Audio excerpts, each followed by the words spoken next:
Hola, mi nombre es Gabriel Flores y voy a hablar sobre la deuda técnica. Soy el papá de Juan y Agustina. Con Clara somos escaladores aficionados, vivimos aquí en Mendoza, somos porteños, somos de Buenos Aires, pero bueno, hace varios años que nos dedicamos a la escalada. Y yo programo desde mis 12 años, desde que soy chico, desde el año 92 que estoy en desarrollo de software.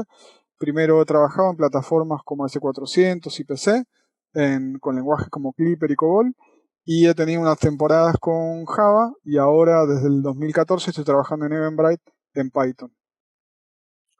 La charla vamos a hablar un poco de cuándo sucede la deuda técnica, a quién le sucede la deuda técnica, y luego les voy a contar acerca de cómo gestionar proyectos de deuda técnica, ejemplos de lo que me ha tocado vivir.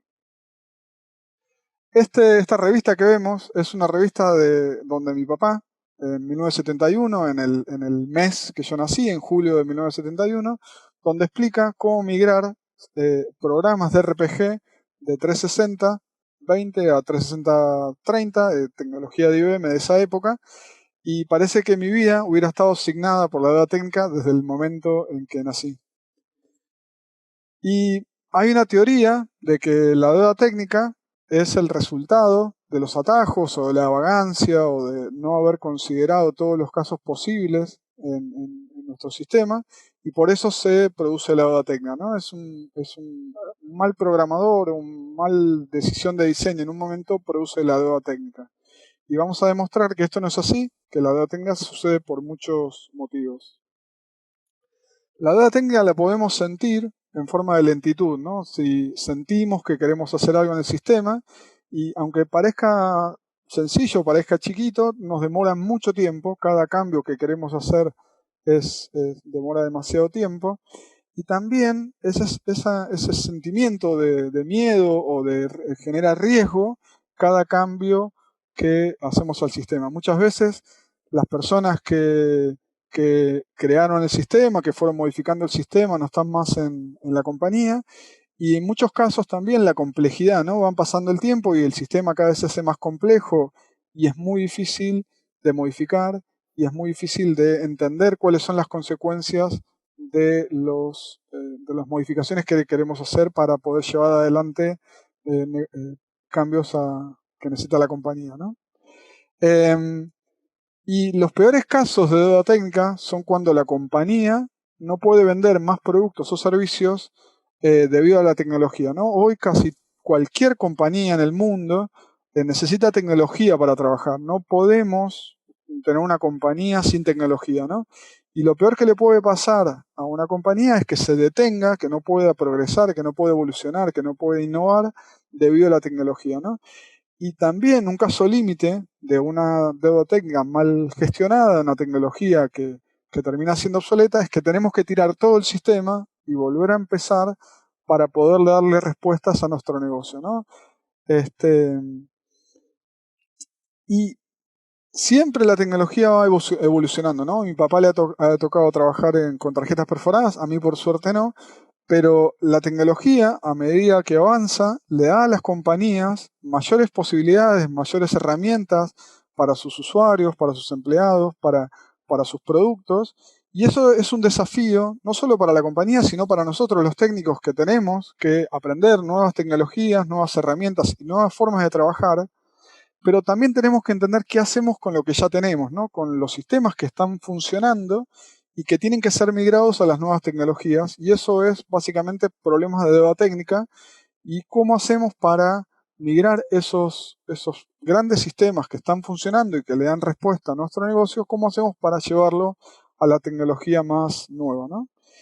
Y los lenguajes de programación también han cambiado a lo largo de los años, ¿no? Cuando yo comencé a trabajar, los lenguajes que habían procedurales como BASIC, como COBOL, como RPG, les daban soluciones a las compañías, pero con el nacimiento, con la popularidad de los lenguajes orientados a objetos, yo pensé en ese momento que la programación orientada a objetos era el futuro de los lenguajes que nos permitían hacer cualquier tipo de plataforma para desarrollar para las compañías, ¿no? Y resulta ser que hoy en día la programación funcional sabemos que es mucho mejor para el desarrollo de las aplicaciones. ¿Por qué? Porque son inmutables, porque su código es determinista, porque maneja mucho mejor la concurrencia. Y en términos de infraestructura, tener lenguajes funcionales que son stateless son mucho mejor solución que los lenguajes orientados a objetos por su naturaleza que son stateful, que tienen estados. Entonces, hay un doble desafío que tenemos hoy respecto de los lenguajes, es tenemos que aprender los lenguajes funcionales que sabemos que tienen mucha mejor calidad para el desarrollo de aplicaciones para nuestras compañías, pero también tenemos que entender qué hacemos con todas las plataformas que están funcionando y que eventualmente se van a convertir en deuda técnica para transformarlas a los lenguajes funcionales si es posible, ¿no? Y hay un caso paradigmático de tecnología que ha migrado a lo largo de estos tiempos, ¿no? Docker es la evolución de varias tecnologías y la revolución de Docker llegó a muchas partes de la infraestructura y ha sido una gran novedad hace poco tiempo, digamos, no hace mucho tiempo, y de la mano de Docker surgieron tecnologías de orquestación como Kubernetes, ¿no? Que es una de las más populares para manejar nuestra infraestructura. Bueno, resulta ser que Kubernetes el año pasado publicó, que dicen no cause pánico, no salgamos todos a correr, pero Kubernetes anunció que iba a deprecar el uso de Docker en producción para las versiones futuras, ¿no? Y parece loco, ¿no? Que Kubernetes nació de la mano de Docker y hoy en día Kubernetes diga que ya no le sirve por distintas razones técnicas, no nos sirve, no quiere utilizar más Docker en producción y que todo lo que tengamos hoy en Docker se transforme eventualmente en deuda técnica, ¿no? Así que el problema de la técnica va surgiendo en distintos aspectos de la tecnología y nos preguntamos qué pasa con las startups, ¿no? ¿Qué pasa con las pequeñas compañías que nacen hoy y que empiezan sus desarrollos hoy? ¿Qué desafíos tendrán en términos de deuda técnica, ¿no? Y porque uno piensa que, bueno, la deuda técnica es algo de las compañías grandes, de las compañías, los bancos que no se actualizan, o las compañías de seguros que tienen sus sistemas en mainframes o en S400, ¿no? ¿Qué desafíos de deuda técnica pueden tener una startup, ¿no? Y la primera pregunta que nos podemos hacer cuando creamos una startup, la tecnología para una startup es, ¿qué utilizamos? ¿Un monolítico o microservicios? ¿No? A todos nos gustaría arrancar por microservicios porque sabemos que las partes están mejor separadas, que en el futuro van a escalar mucho mejor cuando tengamos más tráfico, que va a costar menos dinero la infraestructura y que por muchas razones nosotros nos gustaría ir por una arquitectura de microservicios así inicialmente, ¿no? Pero Martin Fowler nos dice que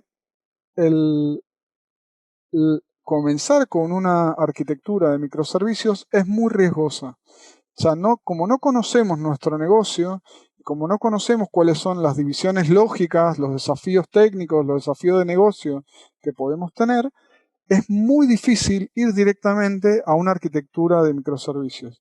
Está plagado de dragones, es muy riesgoso ir directamente a una arquitectura de microservicios.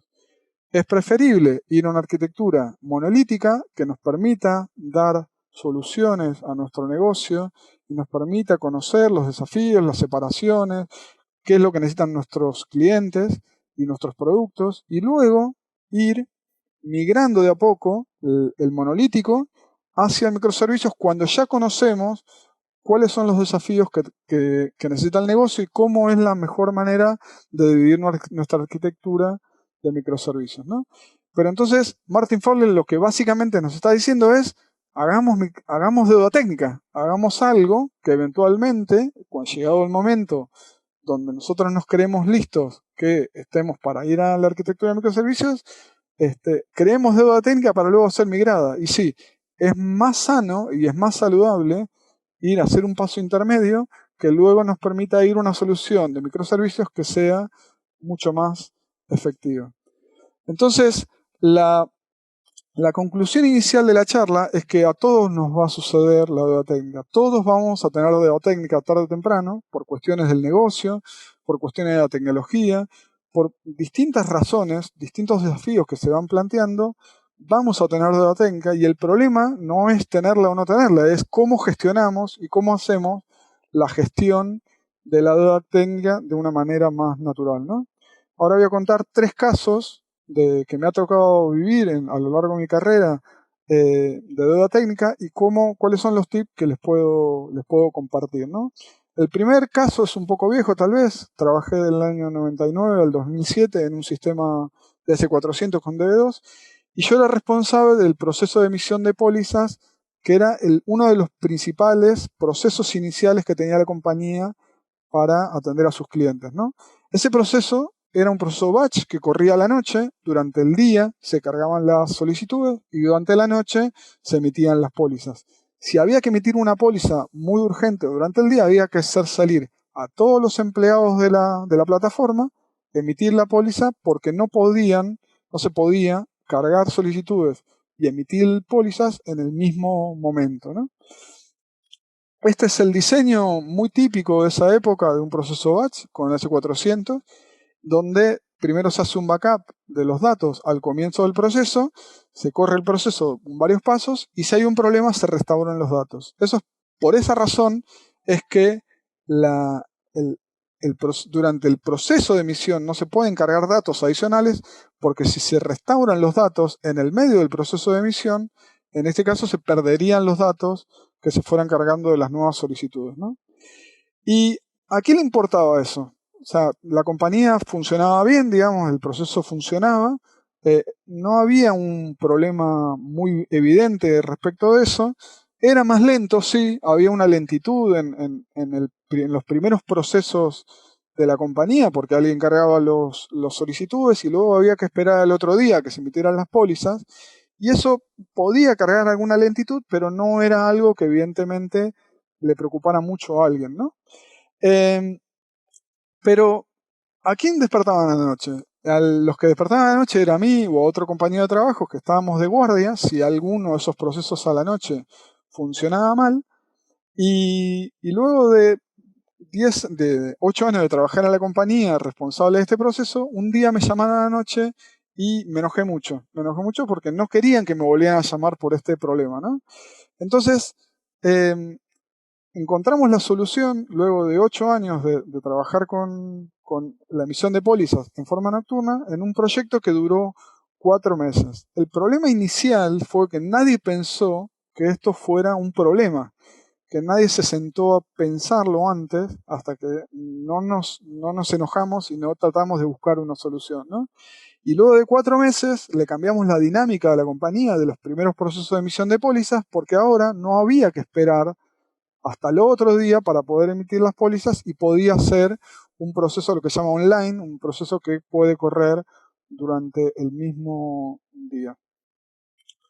El segundo caso que quiero contar es el de ADB con Django. Nosotros teníamos un viejo ORM que se llamaba ADB, que fue creado aquí en la compañía, aquí en Eventbrite, y este proyecto de migración que sucedió entre el 2015 y el 2020 fue muy importante porque la dimensión del proyecto era muy grande, eran 25.000 líneas de código de ADB y había 10.000 referencias de código hacia ADB.